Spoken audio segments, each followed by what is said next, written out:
ये दोस्तों, film talk के एक नए एपिसोड में आपका स्वागत है। सबसे बड़ी खबर यह है कि एटली कुमार की फिल्म के बाद अल्लू अर्जुन की अगली फिल्म कंफर्म हो गई है, जिसे त्रिविक्रम श्रीनिवास डायरेक्ट करेंगे। त्रिविक्रम अल्लू अर्जुन के लिए काफी टाइम से एक फिल्म की प्लानिंग कर रहे थे, लेकिन पुष्पा और एटली कुमार की फिल्म की वजह से उस फिल्म को होल्ड कर दिया गया था। लेकिन अब ये फिल्म कंफर्म हो गई है, जिसकी अनाउंसमेंट संक्रांति के मौके पर हो सकती है और उस फिल्म की शूटिंग फरवरी के एंड तक स्टार्ट होगी। कहा जा रहा है कि एक माइथोलॉजिकल फिल्म होगी जो भगवान कार्तिक की कहानी पर आधारित होगी, जिसे मॉडर्न वीएफएक्स और ग्रैंड विजुअल के साथ शूट किया जाएगा। फिल्म का बजट 1000 करोड़ के आसपास होगा, क्योंकि इसे सिर्फ इंडिया ही नहीं बल्कि ग्लोबल ऑडियंस को ध्यान में रखकर बनाया जाएगा। अभी अल्लू अर्जुन एटली कुमार की फिल्म को शूट कर रहे हैं, जो कि 2026 के शुरू में कंप्लीट हो जाएगी। वहीं डायरेक्टर त्रिविक्रम भी वेंकटेश की फिल्म को डायरेक्ट कर रहे हैं और वो फिल्म भी 2026 के शुरू में कंप्लीट हो जाएगी। तो अगर सब कुछ सही रहा तो अल्लू अर्जुन और त्रिविक्रम की फिल्म की शूटिंग फरवरी के एंड तक स्टार्ट होगी। लेकिन जैसा कि आप सब जानते हैं कि लोकेश कनराज भी अल्लू अर्जुन से एक फिल्म के लिए बात कर रहे हैं, तो देखना होगा कि लोकेश कनराज की फिल्म का क्या होता है। वैसे आज लोकेश कनराज को हैदराबाद में देखा गया है और कहा जा रहा है कि लोकेश कनराज अपनी अगली फिल्म के लिए हैदराबाद गए हैं, जहां वो एक बड़े तेलुगु एक्टर से मुलाकात करेंगे। तो देखते हैं अल्लू अर्जुन, त्रिविक्रम और लोकेश कनराज की अगली फिल्म से जुड़ी बाकी अपडेट कब तक आती है। दूसरी बड़ी खबर यह है कि धुरंधर की सफलता को देखते हुए अब धुरंधर 2 पैन इंडिया रिलीज होगी, जहां इसे हिंदी के साथ तमिल, तेलुगु, कन्नड़ा और मलयालम में भी रिलीज किया जाएगा। जी हां, धुरंधर के मेकर्स ने डिसाइड किया है कि वो धुरंधर 2 को हिंदी के साथ साउथ में भी रिलीज करेंगे, जहां इसे काफी बड़े लेवल पर रिलीज किया जाएगा। धुरंधर के दोनों पार्ट की शूटिंग एक साथ की गई थी, तो धुरंधर 2 की शूटिंग कंप्लीट है और अभी इसके पोस्ट प्रोडक्शन पर काम हो रहा है। पहले धुरंधर 2 19 मार्च 2026 को सिर्फ हिंदी बॉक्स ऑफिस पर क्लैश हो रही थी, लेकिन अभी फिल्म पैन इंडिया क्लैश होगी, जहां इसके सामने 2 बड़ी फिल्में होंगी।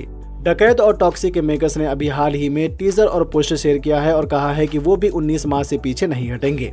वैसे किसी न किसी को तो पीछे हटना ही होगा, तो देखते हैं कि आने वाले टाइम क्या होता है।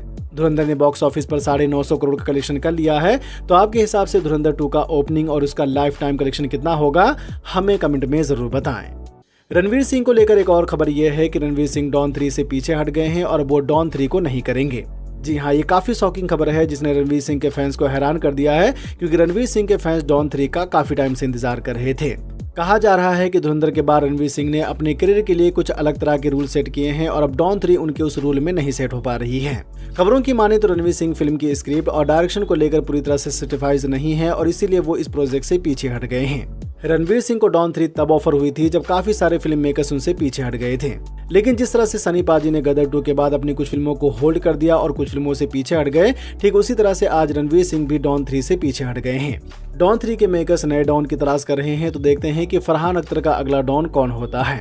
रणवीर सिंह की अगली फिल्म परले है, जिसकी शूटिंग 2026 के शुरू में स्टार्ट होगी और 2026 एंड या फिर 2027 के शुरू में रिलीज होगी। 11 मुल्कों की पुलिस ढूंढती है मुझे, पर पकड़ पाया है मुझको कौन? मैं हूं डॉन।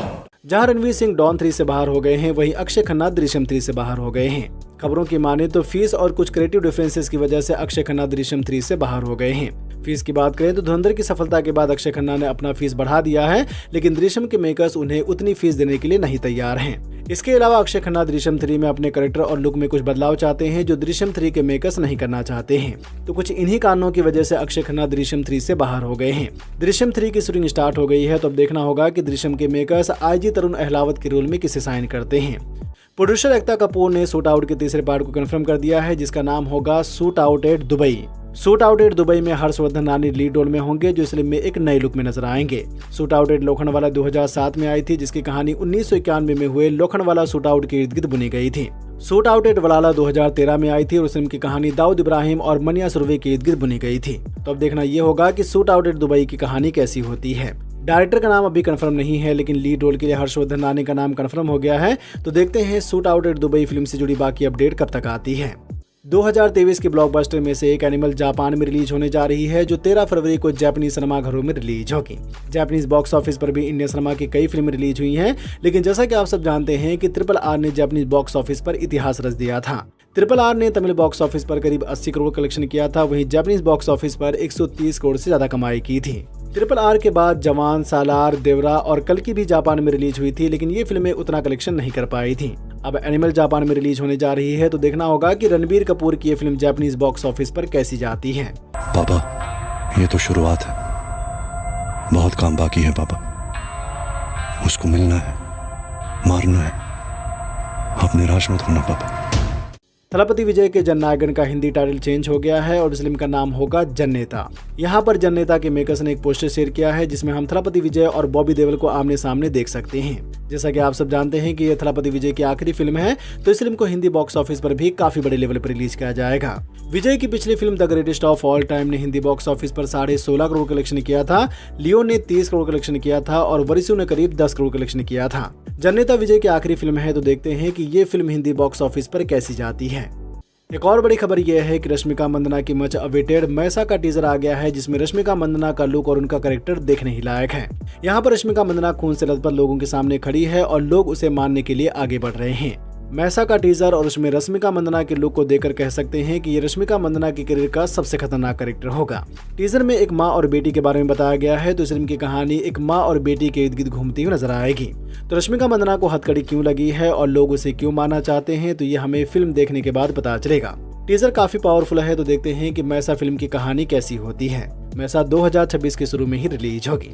आखिर में मौत खुद मर गई पर मार नहीं सकी उसको। जानते हैं हमारी बिटिया कौन है? एवेंजर्स डूम्सडे का पहला टीजर आ गया है, जिसमें क्रिस एवंस यानी कि स्टीव रॉजर को दिखाया गया है और कहा गया है कि स्टीव रॉजर एवेंजर्स डूम्सडे में वापस आ रहे हैं। एंड गेम के बाद हर कोई जानना चाहता था कि क्या स्टीव रॉजर का कैरेक्टर वापस आएगा, तो जी हाँ, स्टीव रॉजर भी एवेंजर्स डूम्सडे के लीड कैरेक्टर में से एक होंगे।